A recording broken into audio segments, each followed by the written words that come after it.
അപ്പോൾ ഇന്നത്തെ വീഡിയോയിലേക്ക് എല്ലാവർക്കും സ്വാഗതം. നല്ല മഴയാണ്. അപ്പം ഒരു കുഞ്ഞു മിനി വ്ലോഗും കൊണ്ടാണ് വന്നിട്ടുള്ളത്. അപ്പം ഞാൻ ഉച്ചയ്ക്കുള്ള ലഞ്ചിനുള്ള കാര്യങ്ങളൊക്കെ റെഡിയാക്കിക്കൊണ്ടിരിക്കുകയാണ്. പരിപ്പും കുമ്പളങ്ങയും ഇട്ടൊരു കറിയാണ് വെക്കുന്നത്. അപ്പോൾ അതിലേക്കുള്ള തേങ്ങയൊക്കെ അരച്ചെടുക്കുകയാണ്. പിന്നെ ജീരകം, വലിയ ജീരകം, ചെറിയ ജീരകം, മുളക് പൊടി, വെളുത്തുള്ളിയും ചുവന്നുള്ളിയൊക്കെ ഇട്ടിട്ടാണ് അരപ്പ് റെഡിയാക്കുന്നത്.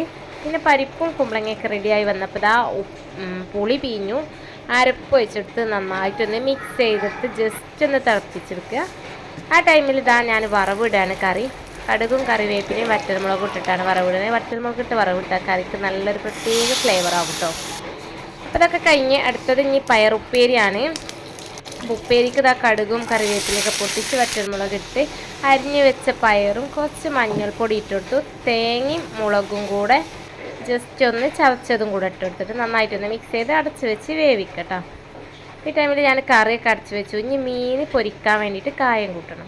മസാലപ്പൊടികളും ചുവന്നുള്ളിയും വെളുത്തുള്ളിയും കറിവേപ്പിലയും നന്നായിട്ട് സുറുക്ക് വെച്ചിട്ട് മിക്സ് ചെയ്തിട്ട് മസാല തേച്ച് ഫ്രിഡ്ജിൽ 1 മണിക്കൂർ വെച്ചതിന് ശേഷമാണ് ഞാൻ പൊരിച്ചെടുക്കണം കേട്ടോ. അപ്പോൾ അടുക്കളയിലെ പണികളൊക്കെ ഏകദേശം തീരാറായിട്ടുണ്ട്. അപ്പോൾ നമ്മളെ വീഡിയോ ഇഷ്ടപ്പെട്ടാൽ ലൈക്ക് ചെയ്യാനും ഷെയർ ചെയ്യാനും സബ്സ്ക്രൈബ് ചെയ്യാനൊന്നും ആരും മറക്കരുത് കേട്ടോ. പിന്നെ ബാക്കിയുള്ള മീൻ 2-3 എണ്ണം ഉണ്ടെങ്കിൽ അത് ഞാൻ ഫ്രിഡ്ജിൽ വെച്ചു.